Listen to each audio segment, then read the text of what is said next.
رب اشرح لی صدری ویسر لی امری واحلل عقدۃ من لسانی یفقہوا قولی۔ ایاک نعبد و ایاک نستعین۔ اے اللہ، میں تیری عبادت کرتا ہوں اور تجھ ہی سے مدد مانگتا ہوں۔ اس ویڈیو میں آپ کو ایسے 3 ٹیکنیکس بتانے جا رہا ہوں جو کہ نہ صرف میں نے خود استعمال کر کے قرآن پاک 1.5 سال میں حفظ کیا، بلکہ لندن میں اپنے بے شمار سٹوڈنٹس ان کو یہ ٹیکنیکس بتائیں، جن کے ذریعے ناظرہ کرنے والے سٹوڈنٹس نے نہ صرف 6 کلمے، ایمان مفصل، ایمان مجمل، آیت الکرسی، ساری نماز، کئی صورتیں قرآن پاک کی چھوٹے چھوٹے بچوں نے، چھوٹی چھوٹی بچیوں نے بڑی آسانی کے ساتھ حفظ کر لیں، میمورائز کر لیں اور دیر پا میمورائز نہیں۔ یہ ٹیکنیکس فرسٹ ٹیکنیک جو کہ بہت بہترین ایسوسیشن، دیکھیے قرآن حفظ کرتے وقت یا صورتیں یا کلمہ حفظ کرتے وقت، میمورائز کرتے وقت، یاد کرتے وقت کوئی ایسے الفاظ آ جاتے ہیں جن کی ادائیگی بمشکل ہو پاتی ہے۔ ادائیگی کیونکہ اتنی مشکل ہوتی ہے تو ان کو یاد کرنا بھی بہت مشکل ہو جاتا ہے۔ تو ایسے الفاظ کو یاد کرنے کا بہترین ٹیکنیک جو استعمال ہم کرتے ہیں وہ ایسوسیشن۔ آپ بھی اس ٹیکنیک کو سمجھیں۔ ایسوسیشن اصل میں ہے کیا؟ دیکھیں، کوئی ایسا لفظ جو بہت مشکل ہے، آپ کی سمجھ میں نہیں آ رہا، اس کو آپ نے ایک ایسے لفظ یا نام یا کسی شخص کے نام یا کسی جگہ کے نام کے ساتھ اٹیچ کر دینا ہے جو پہلے سے آپ کے دماغ میں موجود ہے۔ مثال میں دوں گا، پھر آپ کو کلیئر سمجھ آئے گی۔ ایمان مجمل یاد کرتے ہوئے مجھے جب آتا تھا اقرار باللسانی، اقرار تک مجھے یاد رہتا تھا، باللسانی بھول جاتا تھا۔ یہ لفظ پہلی بار سنا تھا میں نے، پہلی بار ہی پڑھا تھا اپنی زندگی میں، تو اس کو یاد رکھنا میرے لیے انتہائی مشکل تھا۔ میں نے ڈھونڈا اس کے ساتھ ملتا جلتا کون سا لفظ ہے جو پہلے سے میرے دماغ میں موجود ہے،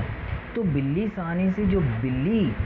ورڈ ہے، وہ کیٹ، بلی، وہ مجھے ملا کہ میرے دماغ میں پہلے سے بلی ایک کا لفظ جو ہے وہ موجود ہے۔ تو بلی ثانی کو میں نے بلی کے ساتھ جب ایسوسیٹ کر دیا، تو اب جیسے ہی میں ایمان مجمل پڑھتا آ رہا، آمنت باللہ کما ہوا باسمائہ و صفاتہ و قبلت جمیع احکامہ، اقرارم کے آگے مجھے بلی ثانی بھول گیا، لیکن میں نے بلی کو یاد کیا،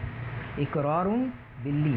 تو بلی سے بلی ثانی مجھے خود بخود یاد آ گیا، اقرارم بلی باللسانی و تصدیق بالقلب۔ تو یہ ٹیکنیک ہے ایسوسیشن۔ آپ بھی ان کو مشکل الفاظ کو یاد کرنے کے لیے استعمال کریں قرآن میں، آپ کو بآسانی یاد ہو جائیں گے۔ دوسرا اس میں میں آپ کو بتاؤں مثال سمجھانے کے لیے، سورۃ العلق جہاں سے سٹارٹ ہوتی ہے وہ لفظ مجھے ہر بار بھول جانا، یار یہ لفظ مجھے بھول جاتا ہے، یہ سٹارٹ کس لفظ سے ہوتی ہے؟ تو اصل میں یہ سورۃ العلق سٹارٹ ہوتی ہے اقرأ بسم ربک الذی خلق، تو پہلا لفظ ہے اقرأ۔ میں نے دیکھا یار یہ مجھے بار بار بھول جاتا ہے، اس کے جیسا کوئی ملتا جلتا لفظ یا نام کیا میرے دماغ میں پہلے سے موجود ہے، تو مجھے پتہ چلا اقرأ تو لڑکیوں کا نام ہے، تو لڑکی کا نام میں نے ذہن میں رکھا اقرأ، تو اقرأ جیسے ہی مجھے بولنا، سورۃ العلق سٹارٹ کرتے وقت مجھے بولنا کہ یار یہ کہاں سے سٹارٹ ہوتی ہے، مجھے یاد آنا کہ یار یہ کسی لڑکی کے نام سے سٹارٹ ہوتی ہے، نام کیا ہے؟ اقرأ، تو اقرأ بسم ربک الذی خلق، خلق الانسان من علق۔ اس طریقے سے میں نے سورۃ العلق کے سٹارٹنگ کو یاد کیا۔ تو آپ بھی یہ ایسوسیشن والی ٹیکنیک کو استعمال کریں، اپنا سبق یاد کرتے وقت، قرآن یاد کرتے وقت، حفظ کرتے وقت آپ کو بڑی آسانی کے ساتھ جو ہے نا مشکل سے مشکل الفاظ بھی نہ صرف بلکہ یاد ہو جائیں گے، اور آپ ان کو دیر پا تک یاد بھی رکھ سکیں گے۔ دوسری ٹیکنیک دیکھیں، انسان کو اللہ تعالیٰ نے 5 سینسز دی ہیں: زبان چکھنا، آواز بولنا، ناک سے سونگھنا دوسری سینس، آنکھوں سے دیکھنا تیسری ہے، کانوں سے سننا چوتھی ہے، اور ہاتھوں سے چھو کے محسوس کرنا 5ویں۔ آپ ان ساری سینسز میں سے زیادہ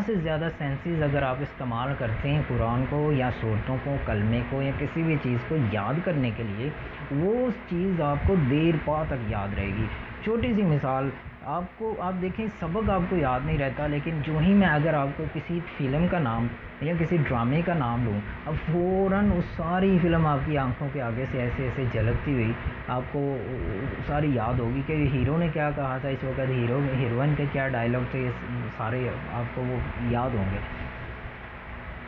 تو یہ چاروں سینسز کو، یہ 5 سینسز میں سے کیسے ہم استعمال کر سکتے ہیں؟ پہلی سینس ہے آپ کی آواز، زبان کے ساتھ آپ نے آواز بلند کرنی ہے، اونچی آواز میں پڑھنا ہے، جو بھی چیز، لفظ یا صورت، کلمہ، کچھ بھی جو آپ یاد کرنا چاہ رہے ہیں اس کو اتنا اونچی آواز میں پڑھنا ہے کہ کم سے کم آپ کے کانوں میں وہ چیز کی آواز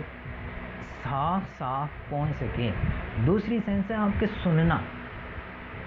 سننے کی جو سینس ہے، آپ جو بول رہے ہیں، جو پڑھ رہے ہیں، اس کو آپ نے اونچی بول کے کانوں کے ذریعے سننا بھی ہے، ساتھ غور کرنا ہے کہ میں کیا بول رہا ہوں۔ آمنت باللہ کما ہوا باسمائہ وصفاتہ وقبلت، اب میں بول بھی رہا ہوں اور سن بھی رہا ہوں، وصفاتہ وقبلت جمیع احکامہ۔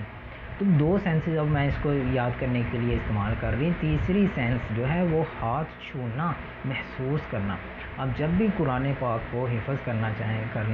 کرنے لگیں کوئی صورت کو، اس قاعدے کو، اس قرآن کو آپ نے ہاتھوں سے پکڑ کے اس کے پیجز کو، اوراق کو محسوس کرنا ہے، اس کے الفاظ کو محسوس کرنا ہے۔ جو بھی صورت پڑھ رہے ہیں قرآن کے اوپر آپ کے ہاتھ ہونے چاہیے، آپ نے اس کو چھوا ہوا، آپ نے اس کو پکڑا ہوا ہو تو وہ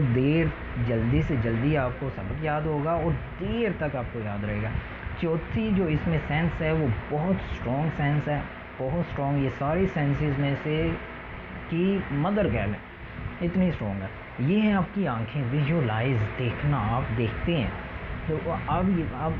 جیسے میں نے فلم کا آپ کو بتایا تھا، آپ فلم دیکھتے ہیں اس لیے آپ کو بولتی نہیں ہے، تو یہی چیز کو ہم نے اس میں ایڈ کر لینا ہے کہ جو بھی صفحہ یا پیج آپ یاد کرنے لگے ہیں، اس صفحے، پیج یا صورت کو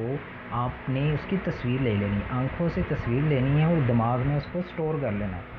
مثال کے طور پہ آج بھی مجھے یاد ہے کہ جس قرآن پہ میں نے حفظ کیا تھا، اس قرآن میں سورۃ العلق لیفٹ پیج کے ہاف سے شروع ہوتی تھی، لیفٹ پیج کے ہاف سے سورۃ العلق شروع ہو رہی تھی، اور آج بھی مجھے یاد ہے کہ سورۃ یاسین لیفٹ پیج کی لاسٹ والی 3-4 لائنوں سے شروع ہوتی تھی، لاسٹ والی 3-4 لائنوں سے سورہ یاسین شروع ہوتی تھی۔ تو آپ نے ہر پیج کی موٹی موٹی تصویر لینی ہے، موٹی موٹی ڈیٹیل، رکوع کہاں سے، پیج کے رائٹ پیج پہ شروع ہو رہا ہے، رائٹ پیج کے ہاف سے شروع ہو رہا ہے، اینڈ سے شروع ہو رہا ہے، یا رائٹ پیج کے ٹاپ پہ شروع ہو رہا ہے۔ تو اس طرح کر کے آپ نے اس پیج کی بھی تصویر لینی ہے، اس کو دیکھنا ہے جب آپ اس چیز کو یاد کر رہی ہیں۔ ایمان مفصل ہے، ایمان مجمل ہے، جو قاعدہ ہے اس کے رائٹ پیج پہ ہے، لیفٹ پیج پہ ہے، اس کی پوزیشن کیا ہے، کون سی، وہ پیج کے ہاف سے شروع ہو رہی ہے یا سیکنڈ ہاف سے شروع ہو رہی ہے یا تھرڈ ہاف سے شروع ہو رہی ہے، کہاں سے شروع ہو رہی ہے، اور وہ کمپلیٹ کیا اس کی لاسٹ والی لائن دوسرے پیج کو ٹرن کر کے ہو رہی ہیں۔ یہ ساری آپ نے سنیپس لینی ہے، چھوٹی چھوٹی تصویریں لے کے اپنے دماغ میں اس کو سٹور رکھنا ہے۔ بہت سے لوگ کہتے ہیں کہ جب حافظ جو ہے وہ قرآن پڑھ رہا ہوتا ہے وہ بغیر دیکھے قرآن پڑھ رہا ہے، میں کہتا ہوں کہ وہ بغیر دیکھے قرآن نہیں پڑھ رہا ہوتا، اس نے وہ جو تصویریں لی ہوتی ہیں نا اپنی آنکھوں سے، ان صفحات کی وہ اپنے دماغ میں سٹور کی ہوتی ہیں، جب وہ آنکھیں بند کر کے یا آنکھیں کھول کے پڑھ رہا ہوتا ہے، وہ سارے صفحات اس کی آنکھوں میں سے ایسے ایسے گزر رہے ہوتے ہیں، اور وہ ہر چیز اس کی آنکھوں کے سامنے کلیئر ہوتی ہے، اور وہ پڑھتا جاتا ہے، اور آگے کی لائنیں آتی جاتی ہیں، وہ پڑھتا جاتا ہے، اور اس کو اس طریقے سے وہ سبق جو ہے حفظ جو ہے آسانی کے ساتھ بغیر دیکھے پڑھ لیتا ہے۔ تو آنکھیں ویژولائز کر کے دیکھ کے سبق کو یاد کرنا، آپ کو سبق جلدی یاد ہوگا اور دیر تک یاد رہے گا۔ تیسری ٹیکنیک اور لاسٹ ٹیکنیک اس میں ہے کہ آپ نے جو بھی سبق یاد کیا ہے اس کو ٹھیک 1 گھنٹے بعد آپ نے دوبارہ رپیٹ کر لینا، آپ نے ٹھیک 1 گھنٹے بعد دوبارہ رپیٹ کر کے چیک کرنا ہے کہ کیا آپ کو ابھی بھی وہ سبق یاد ہے۔ مثال کے طور پہ 1 گھنٹہ پہلے میں نے یاد کیا آمنت باللہ کما ہوا باسمائہ وصفاتہ، میں نے یہ چھوٹی سی ایک لائن یاد کی، مجھے شور ہے کہ ابھی مجھے یاد ہے، میں نے بغیر دیکھے پڑھی بھی ہے، مجھے یاد ہے، میں نے قرآن بند کر دیا، قاعدہ بند کر دیا، اپنے کاموں میں کہیں پہ لگ گیا ہوں، ٹھیک ہے، 1 گھنٹے بعد کاموں کے دوران ہی میں نے اس کو بلند آواز میں پڑھنا ہے، آمنت باللہ کما ہوا باسمائہ و صفاتہ، اگر تو میں نے پڑھ لیا تو اس کا مطلب میرا سبق جو ہے وہ دیٹس گڈ اور میرے دماغ میں بیٹھ گیا ہوا ہے، اب یہ بھولے گا نہیں۔ اور اگر مجھے وہ بھول گیا، فوراً قاعدہ کھولیں یا قرآن کھولیں، اس کو ایک بار پھر دیکھ لیں کہ مجھے کہاں سے بھولا ہے، اس کو یاد کر لیں، اور 1 گھنٹے بعد پھر آپ نے اس کو ریپیٹ کر کے چیک کر لینا کہ مجھے وہ سبق یاد ہو گیا کہ نہیں۔ بہت سے اسٹوڈنٹس یہ غلطی کرتے ہیں کہ جب وہ سبق یاد کر رہے ہوتے ہیں رات کو بیٹھ کے، ان کو